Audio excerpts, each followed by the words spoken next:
Sanibona, uNtombela lo okhulumayo.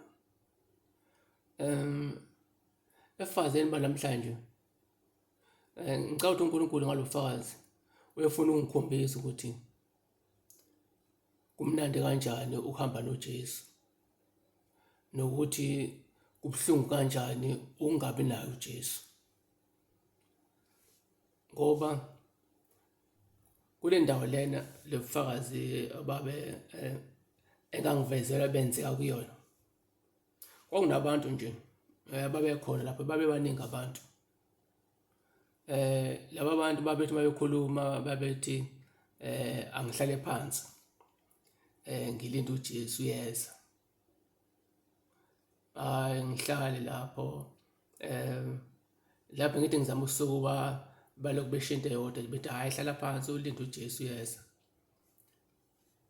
Hhayi, ngahlala lapho, hhayi, waze wafika ngempela uJesu.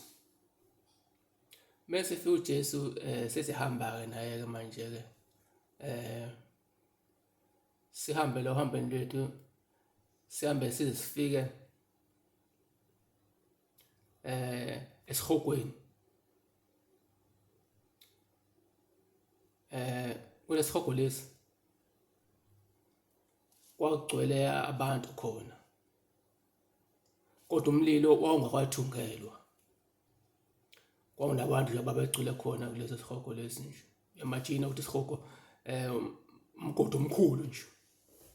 Abantu engababona lapho, ngabona abantu besilisa nje, abantu besilisa engababona ababegcwele khona. Kwakugcwele oswenka bensizwa ezazigqoka amasheti ayizinhlobonhlobo. Manje njengoba indlela yethu ihamba lesihogweni, kufanele sihambe lesihogweni siyophumela ngale. Ayikho indlela okwangenzeka ngayo. Sanyathela emakhanda abo labantu, sibeke unyawo nonyawo phezu kokhanda lomuntu ngamunye. Babesibuka phezulu, babesibukela phezulu abantu, sibanyathela amakhanda, sahamba saze sawuphumela ngale. uNkulunkulu efuna ungikhombisa lapho ukuthi kumnandi kanjani ukuhamba noJesu, nokuthi kubuhlungu kangakanani ukungabi naye uJesu. Ngiyabonga.